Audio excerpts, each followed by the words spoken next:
This is Creepy, a podcast dedicated to sharing the most famous, chilling, and disturbing creepypastas and urban legends in the world. Whether these stories truly happened or are simply fabrications is for you to decide. These stories may contain graphic depictions of violence and explicit language. Listener discretion is advised. Creepy presents You Don't Want to Talk to the Manager. Written by DevilJuice. Like most people, I had my first job in my teens. I wanted a little extra pocket money for buying stuff for myself, hanging out with friends, and all the other sorts of things, much like any other teenager. It was a very typical scenario for a very typical kid. Well, for the most part anyway. I applied for a bunch of different places, but out of all the ones I got job offers from, I settled on a convenience store just down the road from my family's apartment building. Not the most interesting choice, I know, but it's not like a teenager looking for minimum wage work has plentiful options.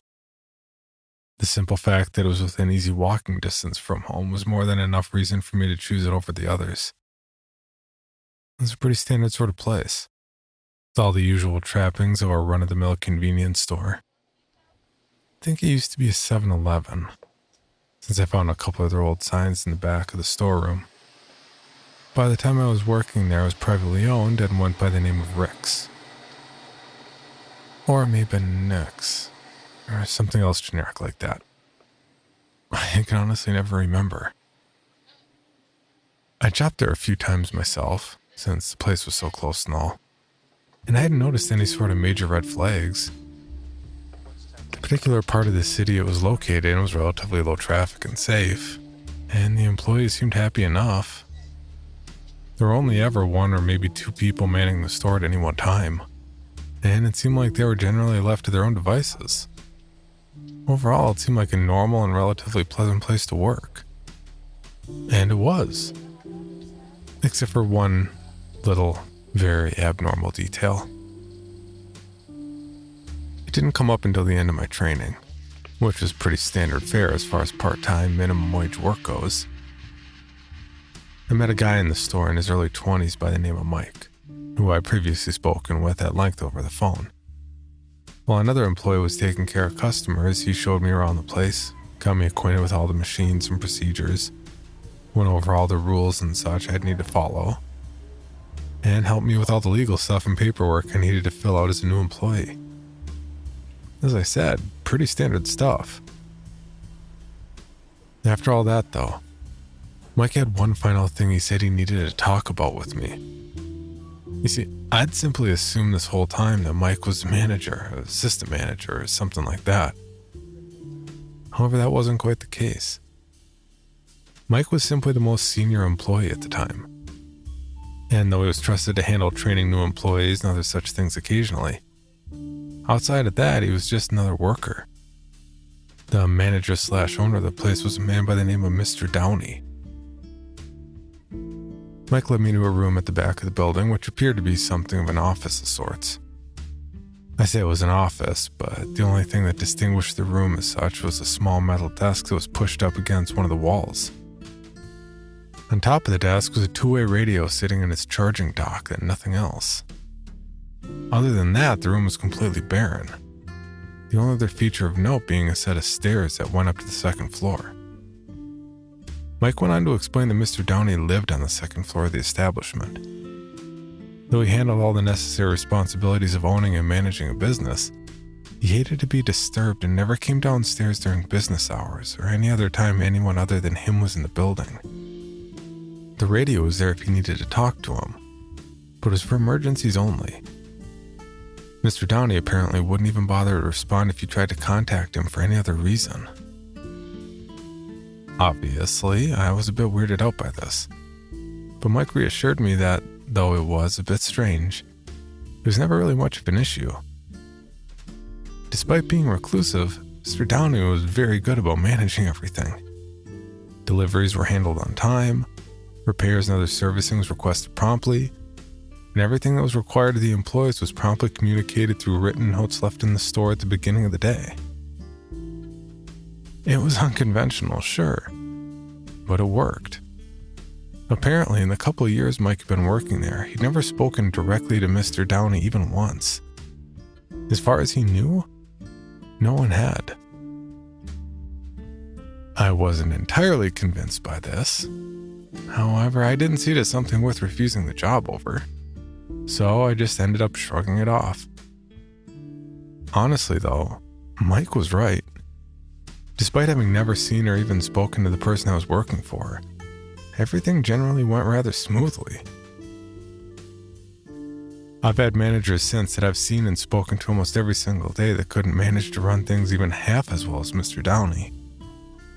I'd go so far to say that convenience store was one of the best working environments that I've had in my entire life. I won't lie though. Every now and then the strangeness of it all would make me a bit uncomfortable. There were security cameras in most of the rooms on the main level. They bothered me a bit, as there were no monitors or anything that we had access to. Logistically speaking, this left only one person who could be monitoring the feed. Every now and then when I was working, I'd glance up at those cameras and shudder a bit.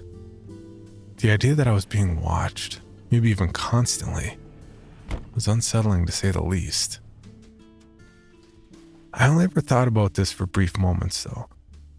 Mr. Downey didn't seem to be the nitpicky sort.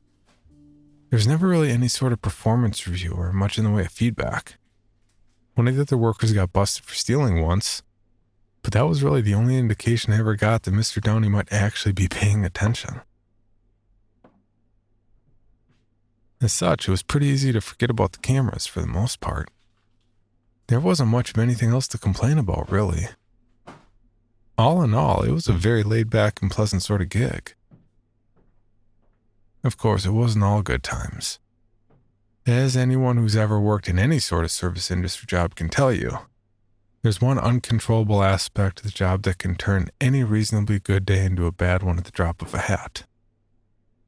The worst part of any service industry job: the customers. Of course, I had my fair share of awful customers working at that convenience store as well. However, one of them stands out in particular. It was a woman that I generally referred to as Karen. Not because her name was Karen, but because she was a Karen in just about every way you can imagine. I think her name was Christy or something like that. But I never really made the effort to try and remember. Frankly, I wanted to spend as little time thinking about and interacting with her as humanly possible. She, however, seemed to want the exact opposite. She usually came in at least once per week, and she always had something new to complain about. Maybe we were out of something, or just didn't have something she thought we should have. Maybe it was because the store was too hot or too cold, or perhaps the lighting was too bright or too dim. Or maybe it was the poor service. No matter what, she'd think up something to gripe about, and no matter what, she would always be back. I frankly suspected that she came in specifically just to blow off steam by laying into whoever happened to be working at the time. And I absolutely despised her for it. However, her behavior isn't the reason why I still think about her to this day. You see, Karen had this thing. She always wanted to speak to the manager. It was sort of a running theme for her. After every single complaint, she asked, no, demanded, to speak with the manager. Now you see, knowing what I've told you about Mr. Downey, it's probably pretty obvious that this was never going to happen. We employees gave her just about every excuse in the book. She was out, sick, etc. We'd tell her that we would take a note of her complaints and let the manager know, and she'd begrudgingly accept that was the best she was going to get. However, she never gave up asking. And eventually, our excuses were no longer good enough. I had the misfortune of being the one and only person working when she finally reached a breaking point. I forget what her initial complaint was, and honestly, it doesn't really matter. But this time, she wasn't taking no for an answer. If the manager wasn't available, then she was going to wait until he was. I was a bit taken aback, but I figured that this new thing of hers could only last so long. However, after 2 hours of her hanging around in the store, I realized that things weren't going to be that easy. She wasn't just quietly standing there either. She was getting angry. Her random inane outbursts were even starting to scare off other customers. I was debating calling the police and having them handle it, but I paused, second-guessing myself. Glancing up briefly at the security camera that was angled towards the counter, I thought to myself that I probably shouldn't be the one to decide. I quickly ducked into the back and grabbed the two-way radio, holding it up to my mouth. I was never really the type to get nervous about phone calls and that sort of thing, but I had to take a deep, calming breath before I could bring myself to press the button on the side of the radio. Hey, Mr. Downey? I said, my voice shaking a bit. I don't know if you noticed, on the cameras, but there's a customer out there making a scene about wanting to speak to you. It's turning into a bit of an issue, and... I trailed off.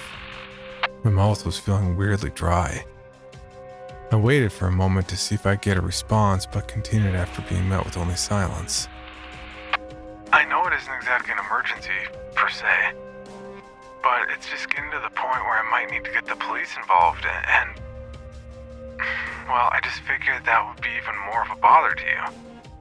So I just wanted to see how you want to handle this. For a while, there was no response. I stood there for several minutes in silence, feeling like some sort of idiot. I was beginning to ready myself for the absolute ordeal that this would turn into once I had to call the police, when I heard something. A sound from the radio. It wasn't a voice or anything immediately recognizable. I listened closer, holding the device up to my ear. I realized then that what I was hearing was background noise mixed in with a slight amount of static, as if the person on the other end was holding down the button without speaking. I could just barely make out a few noises through the static, but they were so faint that I could have maybe just imagined them. There was a low hum, sort of intermittent clicking, and what I thought was bubbling. Before I could spend much more time trying to analyze these noises, my thoughts were interrupted by a dry, raspy voice of a person who could only be Mr. Downey. He said, Send her up. I stood there for a moment, just sort of processing that. The whole situation was just a bit outlandish. I felt uncomfortable about Mr. Downey's request, but I figured that it was still better than getting the police involved. I made my way back out to the storefront, trying to figure out how I was going to present this to Karen in a way that was as reasonable as normal sounding as possible. Oddly enough, Karen took it in stride. Without giving me the chance to really explain about Mr. Downey, she simply jumped to the conclusion that he was probably some sort of invalid or something like that. Not that it mattered, as she was still going to give him a piece of her mind either way. Not really wanting to go through the effort of trying to correct her, I just sort of meekly agreed. Besides, Mr. Downey could have actually been seriously ill or otherwise disabled for all I knew. I don't know if her self-assurance came from confidence or simple irritation, but she followed me into the back office and stomped up those stairs without batting an eye. She tried to twist the handle of the door and let herself in, but the door at the top of the stairs was still locked. She turned around to give me a snide comment about this, but I cut her off before she had the chance, asking her to give me just a second. I looked around the office to try and find a camera to wave at to get Mr. Downey's attention, but there didn't seem to actually be one in that room for some reason.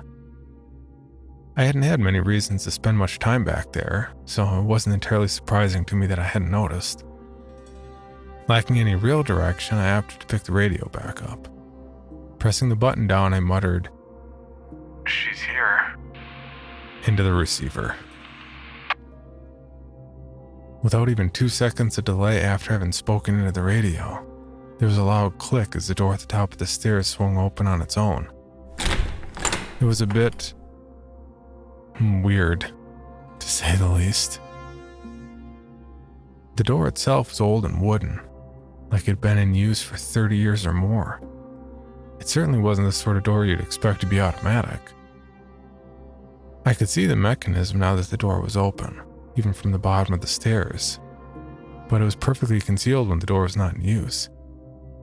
It was as if the door was set up with that specific intention in mind. All that could be seen through the now open door was a sort of hallway with another closed door at the end of it. It was almost like an airlock or something like that. Karen looked back towards me over her shoulder, the first traces of unease leaking into her confident expression. I shrugged noncommittally in response. I had no words of reassurance to give her. Not that I would have given them willingly even if I had them. This was as much new territory for me as it was for her. She stepped forward and I watched as the first door slowly swung closed behind her, the latch snapping back into place a few moments later. I waited there for a few moments to see if the radio would crackle to life with further instructions from Mr. Downey, but it remained silent. I'd left the counter unattended long enough as is, so I simply took the silence to mean get back to work.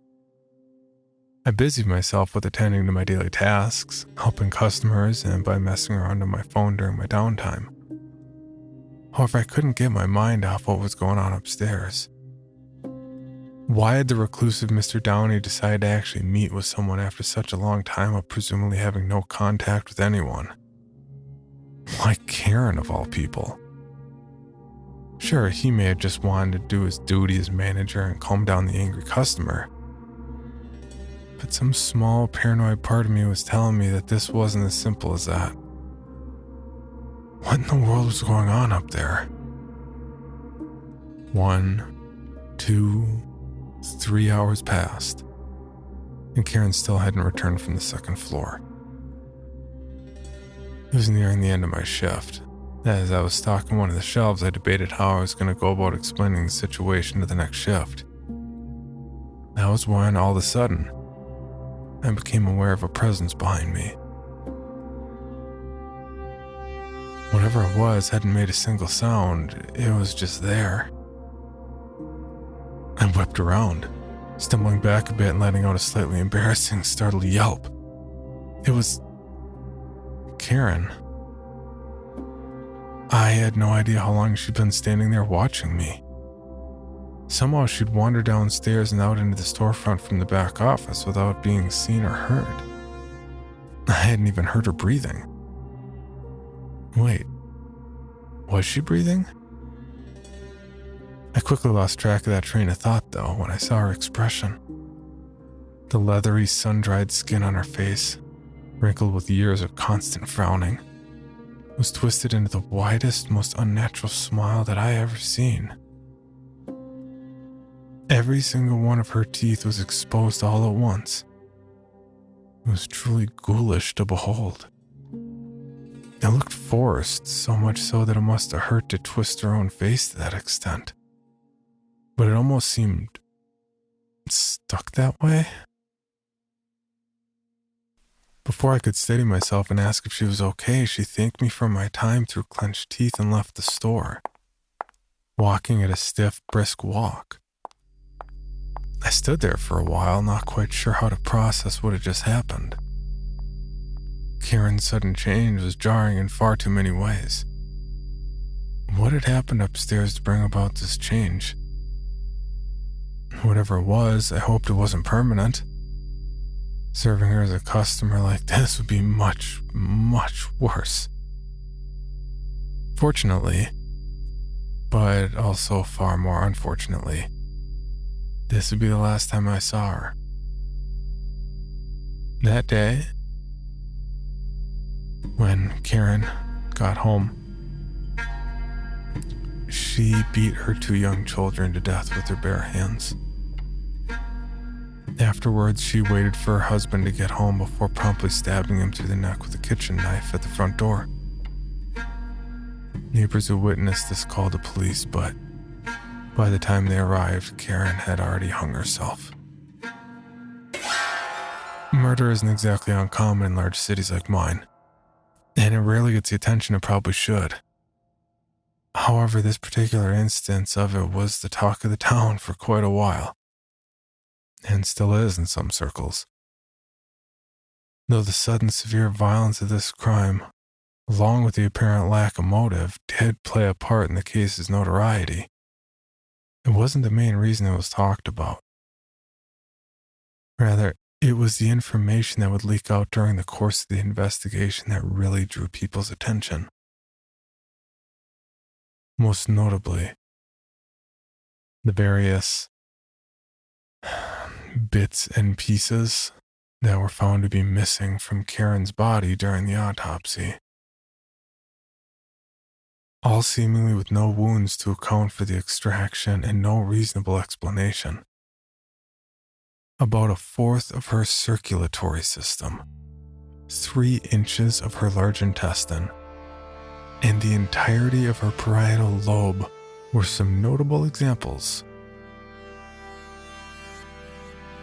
Throughout the investigation, the convenience store was never connected to the crime in any meaningful way. For a long time, I thought about going to the police to tell them what had happened. I almost did. But then something happened to change my mind.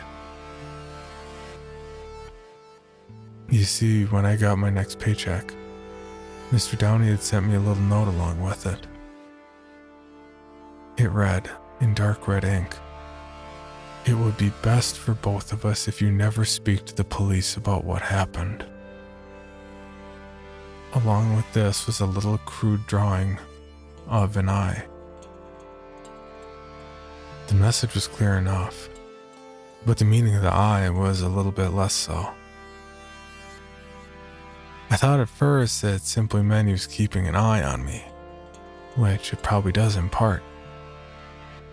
However, I had soon convinced myself that there was more to it.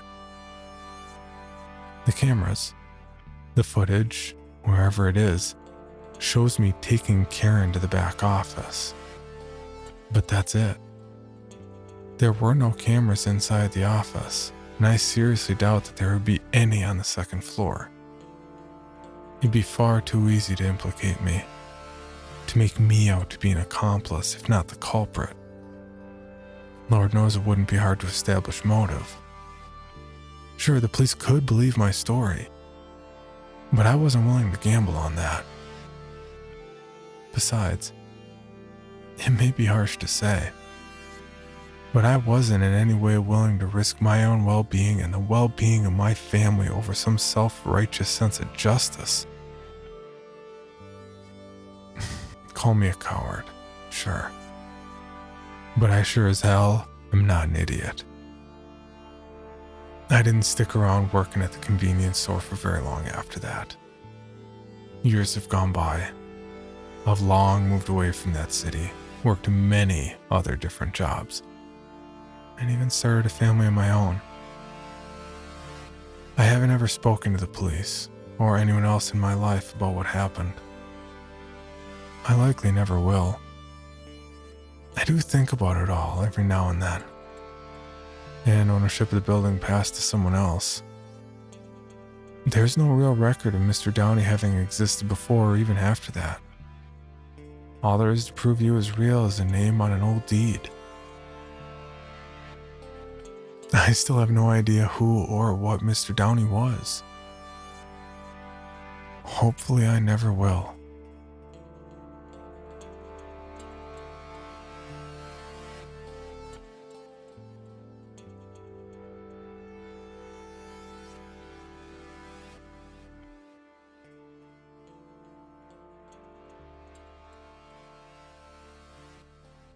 For more information, including pictures and videos of the stories told on this podcast, or to suggest stories for future episodes, please visit us at CreepyPod on Twitter, Instagram, and Facebook, or email us at creepypod@gmail.com.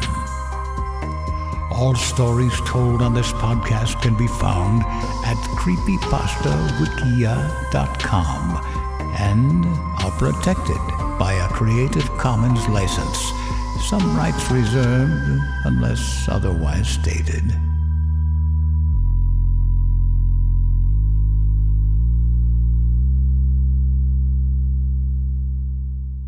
The Bloody Disgusting Podcast Network, home of Creepy, for disturbing and terrifying creepypastas. SCP Archives, with full cast storytelling. Horror Queers, genre commentary from the LGBTQ perspective. The Boo Crew, for horror-centric interviews. Listen free wherever you stream audio and at bloodydisgusting.com/podcasts.